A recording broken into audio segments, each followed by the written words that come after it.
Good morning, Britain. The desperate hunt for a tourist submersible lost 2.5 miles beneath the surface of the Atlantic Ocean. The vessel was on a mission to view the wreck of the Titanic with 5 people on board, including a British billionaire, Hamish Harding. Rescuers say they face a race against time to find them before their oxygen runs out. We're bringing you the latest live from Boston this morning. It was not the birthday present that he wanted. Boris Johnson humiliated and stripped of his parliamentary pass as the Commons votes overwhelmingly to accept the Privileges Committee's Partygate report. The ayes to the right, 354. The noes to the left, 7. The ayes have it, the ayes have it. Last year on this programme, he called the mortgage market a ticking time bomb. Now, Martin Lewis says the bomb has exploded, and he joins us this morning with advice for homeowners at a worrying time and to tell us what the government has to do to act now.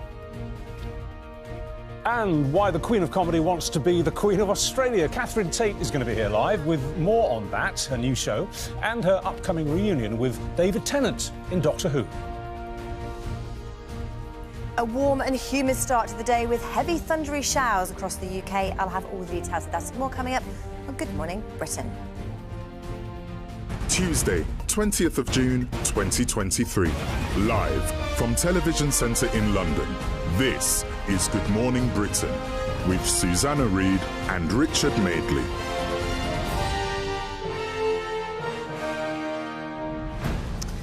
Morning. Good morning, Britain. It's just gone 6 o'clock. Welcome to the programme. I'm just reading this morning, Hamish Harding's stepson, Brian Jazz, says, "My stepdad has gone missing on a submarine. Pray for a successful recovery." And search and rescue teams racing against time to find that submersible, which has gone missing in the North Atlantic. It has 5 people on board, including Hamish Harding. They were on a dive to the wreck of the Titanic, 2.5 miles under the surface. We don't know how far they got. We don't know if they have got to the bottom. We don't know if they've become entangled in the wreckage down there. We don't know if they're somewhere on the way. We just don't know anything at the moment. A ship carrying the submarine left Newfoundland in Canada last Friday, and it arrived at the point where the shipwreck is on Sunday afternoon. But then it lost communication just 1 hour and 45 minutes later. Well, let's speak to our North America correspondent, Noel Phillips, who is in Boston. One thing we do know, Noel, is they have enough oxygen until Thursday. Susanna, let's just begin by saying it really is difficult laying bare the reality facing these crew members and their loved ones watching this all unfold. That oxygen supply that you mentioned, if that has not been damaged, then they have until Thursday morning at 6 o'clock before they run out of air, meaning that things may potentially at that point take a turn for the worse.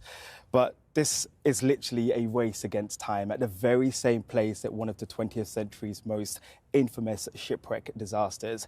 And we understand when we arrived here, we learned from the Coast Guard that they've now deployed several planes in that area, and those planes have the ability to listen deep below the surface to see if they can potentially hear those crew members making any noises on the vessel to try and get their attention. But what we also understand, and to even make things more complex, is that if they do locate the vessel, they do not have the capabilities to go down deep underwater and rescue all those people straight away. This is the 21-foot-long submersible, a vehicle roughly the size of a minivan that has gone missing deep in the Atlantic Ocean. It was last seen early Sunday morning as it descended to explore the world's most famous shipwreck, the Titanic, which lies in over 12,500 feet of water after she sank, killing 1,500 people over a century ago. A pilot and 4 passengers, including the British businessman and explorer Hamish Harding, are reportedly on board the vessel. And just hours before setting off, he posted this photo on his Instagram, announcing his exploration, which is believed to have cost around £200,000. US and Canadian aircrafts and ships are now looking both on and below the waters. This is a huge and complex search operation headed by the Coast Guard here in Boston. And right now there is a frantic race as time and oxygen runs out on the submersible. We understand from the operator of the vessel that the vessel was designed with a 96-hour sustainment capability if there was an emergency on board. The sub, which was help created by NASA, was deployed from a larger ship above the Titanic wreckage area, where it then began its journey. But after an hour and 45 minutes, contact was lost. I asked the man leading the search his message to the families of those missing on board. We want to make sure that we have done absolutely everything that we can do to locate their family members and bring them home safe. And so they're first and foremost in our thoughts. Officials are also hoping conditions in the Atlantic remain calm as the desperate search continues. Noel Phillips, Good Morning Britain, Boston. Well, that's interesting. If they lost contact an hour and 45 minutes after the submarine began its descent, they say it takes about 2 hours to get down to the Titanic, 2.5 miles down. So that implies they were quite close to the ship when the communications broke down.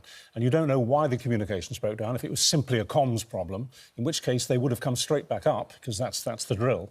Or if the communications went out because something bigger happened. Yeah. That's the conundrum. It's desperate, isn't it? Oh, doesn't bear thinking about. I mean, not to have any communications at all, not to know where they are, vast area. It doesn't bear thinking about. We're going to be talking about it this morning, and Noel will bring us up to date with any developments, because, as we say, I mean, the oxygen lasts until Thursday. Thursday morning, yeah. They've got about 50 hours left. Yeah, we're going to be talking to a friend of Hamish Harding who's going to explain, the draw of a mission like this, to get into this vessel and go down and explore, in that submersible, the wreck of the Titanic. Well, that's the dramatic irony of I think this is why the story is making headlines all over the world this morning. It's this dramatic irony. They were going down to visit a death ship. I mean, there are still bodies on Titanic, a lot of bodies on Titanic. It is a grave. And it is that tension, that dramatic, as I say, irony of what may have happened to them, which I think has elevated the story to the heights that it has. Well, and, also 5 human beings in peril. Right, 7 minutes past 6. Here's Ranvir with the rest of the day's news.